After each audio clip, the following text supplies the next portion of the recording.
Patrick Ho tells a China story 6. Knock, knock, knock. East-West interactions. The recent rise of China has been a cyclical development of this ancient civilization. Indeed, in the last 5,000 years, the Chinese has recorded at least 4 periods of prosperity. The first in the Zhou dynasty, 1042 BC, in which the Chinese feudal system of administration was introduced. The second in the Han dynasty, 180 BC, when emperors governed with non-interference, farming, peaceful development, and were not only able to repel the invasions of the Mongols from the north, but were able to dispatch envoys to forge the first contacts with the West and open up the Silk Road for trade. The third was in the Tang dynasty, 627 AD, when China's GDP was about 1/3 of the world's, and students came from Japan and neighboring countries to study in China. The fourth rise of China occurred in the Ming dynasty, 1403 AD, when Admiral Zheng He and his powerful fleet were set to sail from the South China Sea to the Indian Ocean, to Africa, and arguably even to America, some 71 years before Christopher Columbus. The Chinese people are a peace-loving people, whereas Julius Caesar said, "I came, I saw, I conquered." The Chinese said, "I came, I saw, I made friends, and I went home." Not one battle was fought, not one colony seized, and nobody was enslaved. Throughout history, China, made up of 54 different races, has always subscribed to the principles of tolerance, forgiveness, and self-commitment. With such a breadth of mind, China has been able to embrace the world, digest and absorb foreign cultures and ways of thinking, without being insistent of its might and assertive of its power. What was successful and operative in the Han dynasty could still be adopted for use in the Tang and Song dynasties. The Chinese cultural core values were adjustable through centuries to be made applicable to the time and provide solutions to the problems at that time.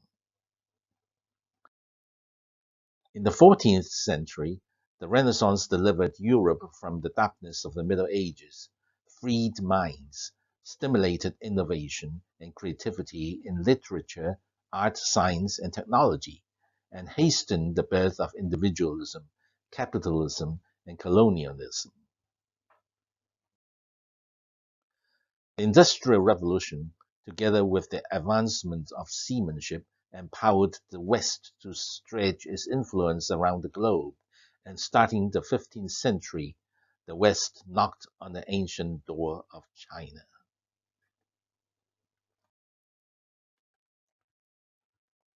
The first ever attempt by the West to open up China began in the late Ming and early Qing dynasties, during which Matteo Ricci, a Jesuit priest, visited China. Not only did he came to preach Christianity, but also spread the Western knowledge of mathematics, medicine, and astronomy, enriching hugely China's knowledge in science and philosophical thinking. At the same time, Western priests admired the Chinese culture and values. Ricci once sighed that the ideals of the Republic of Plato, defining justice and order of the city-state, and just man, had already been realized in China. Joachim Bouvet, who was a French priest and sinologist, is worthy of notice. In 1688, after Bouvet had arrived in Beijing as a French royal mathematician, he took over as Emperor Kangxi's teacher of Western studies. He made a thorough study of the Chinese classics and concluded that a certain period in the Chinese history does not belong to the Chinese alone, but to all of mankind. From the Book of Changes, I Ching, Bouvet felt a close correlation between the Chinese primitive 8 trigrams and the Western binary numeral system proposed by Leibniz.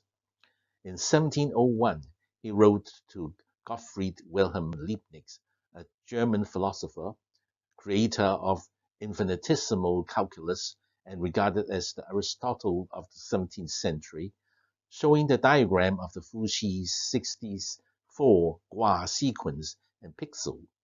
Leibniz was surprised at the discovery of the proof of his self-invented binary numeral system in I Ching from China. Indeed, all digital products evolving from the binary numeral system that we are using today could have been embedded with the wisdom of I Ching. This was the first attempt by the Western civilization to come into contact with China, mediated through religion, philosophies, and sciences. In the late Kangxi era, however, Mandarins were still enthralled in their own cultural refinement and did not feel challenged at all. Following a lengthy dispute over religious protocol between China and the Vatican, the door for cultural exchange was callously closed, leading to a state of mutual isolation. In the 18th century, Britain's Industrial Revolution, America's War of Independence, and France's Great Revolution dramatically changed the face of Western civilization. Modernization of human society became an irresistible historical trend, but the Chinese, still complacent at the time in national peace and splendor, were completely unaware of the misfortune about to befall them. Western countries, aiming to enrich themselves with natural resources through their military supremacy, forcibly expanded colonialism to the east. For a long time, China's foreign trade had focused on exporting tea and agricultural products, fine silks and porcelain, which the West purchased with silver. Following the Industrial Revolution, Britain, desperately trying to recover the huge amount of silver it had paid China, flooded China with opium, and were able to plunder over 1.5 million kilograms of silver in the following 4 decades.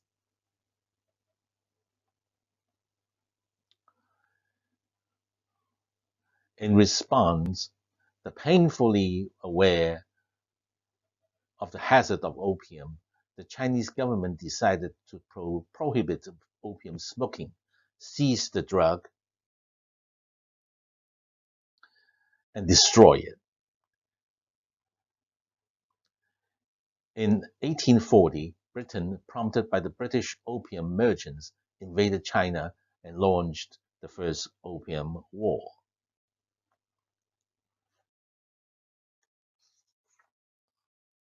China then, as a main power in the East, enjoyed about 1/3 of global GDP and had military forces of 800,000. The British had just 7,000 men in their expeditionary force. China lost the war.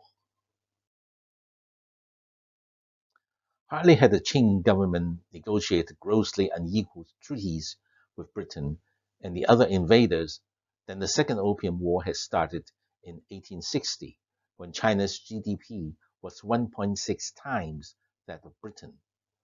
China lost again.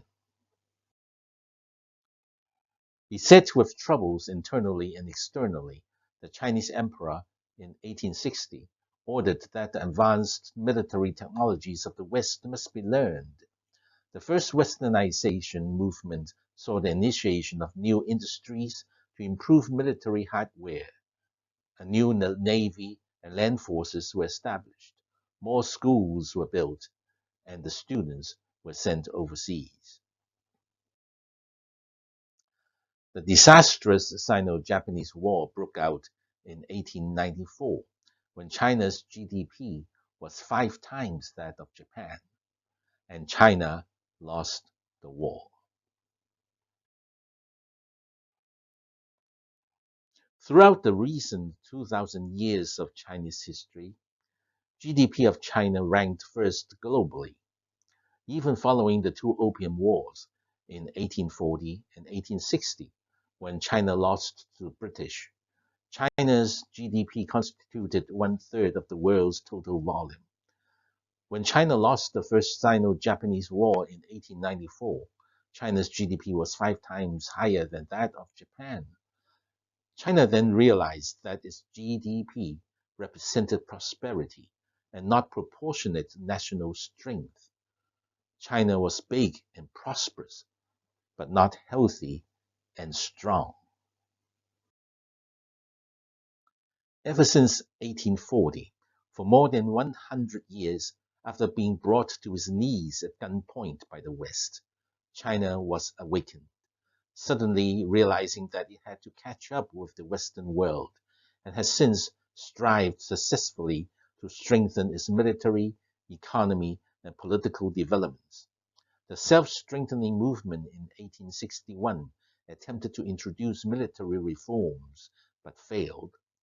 In 1898, the 100 Days Reform, aimed to set up a constitutional monarchy, was crushed by the royal court after 100 days. Sun Yat-sen was successfully overthrowing the Qing dynasty, ended imperialism in China in 1911. But the reformed governing structure that was put in place did not last long. The May 4th movement, which took place in 1919, was a cultural revolution in nature, with adoption of Western values and democracy and science for strengthening the country. China, taken to task by the West, began to question whether the traditional core values of its ancestors were still applicable to manage the cogent problems of modern times. Such a debate leading to the reforms and self-renewal movements that followed throughout the various stages of China's modernization process in the last century embraced the ideals of inheriting the past and ushering in the future. Even into the formative stages of a new People's Republic after 1949, China has been preoccupied with one major task: modernization through a series of processes of self-reflection, self-renewal, and self-fortification, trying to re-endow their traditional core values with new meanings and applications. Because of the unfavorable international environment and domestic limitations, repeated reforms and movements failed to provide a forlorn and war-torn China with all-round modernization.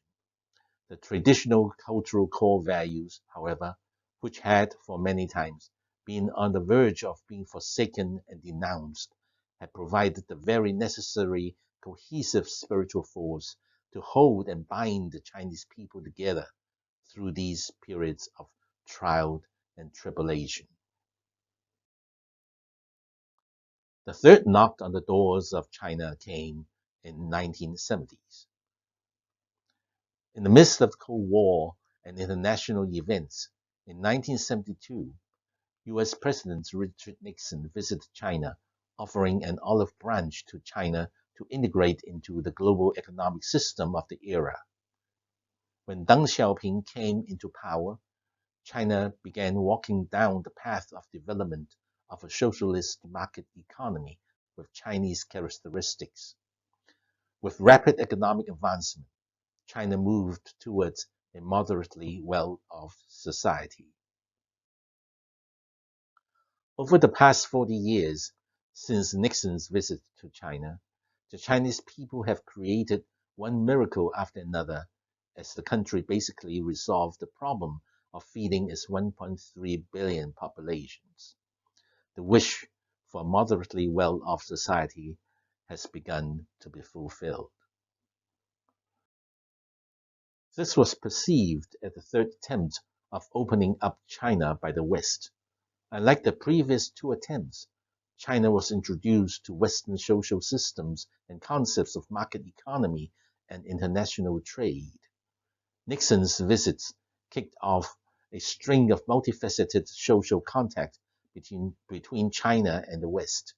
This was of vital importance to China's modernization, as it was conducive to integrating such an ancient giant civilization into the modernized international system. Looking back in history, Chinese has knocked on the Western door of the West at least twice. In the Han Dynasty 2,000 years back, we had the first Silk Road set out by Zhang Qian, offering trade and peace. And in the 15th century, we had the Second Silk Road at sea, championed by Zheng He, bringing trade and peace. The Third Silk Road happened in the 21st century. We'll see us embarking on this Silk Road of the Belt and Road. This is the third knock on the door of the West, offering dialogue and friendship. The two previous Silk Roads traded tea, silk, spices, exotic fruits, jewelry, and gold. This 21st century Silk Road trades for, apart from creative ideas, innovations, and creative talents, it trades values. It trades peace. The modern Silk Road travels neither by sea nor on land, nor goes from one place to another, but travels through the inner workings of the human minds and the human hearts, driven by a desire to captivate the advantages of peaceful competition in this globalized world. The modern Silk Road merges creative markets and aligns policies to form alliances in exploring the commonality among cultures and community values. This Silk Road sees citizens of different cities and countries sharing common aspirations and inviting one another into their dreams that life is celebrated through cultural pursuits, and our people are enchanted by the arts, enlightened by cultural differences, and enriched by social diversity. This Silk Road teaches people to learn with mutual respect that despite our different backgrounds and upbringings, there are some fundamental values we all hold dear, some basic principles we all respect, and certain core understanding we all embrace. The purpose of this Silk Road is not to establish an empire of might, but to extend our empire of minds. Chinese and Americans are two very different peoples in terms of historical backgrounds and cultural core values, and that speaks volume of the importance of dialogue in facilitating mutual understanding. Dialogue with mutual respect is the only means through which disputes could be settled and mitigated. We each have a different past, but together we have a common future. Today, we live in a time of considerable uncertainty. How do we hold onto our innate culture on the one hand and keep abreast of the times while preserving harmonious coexistence on the other? This is a question and challenge facing all of us and the entire world today. Ladies and gentlemen, I am all ears. This is the opening address at the Sino-US Colloquium IV at the Carnegie Library in Washington, D.C., USA, delivered on September 27, 2013.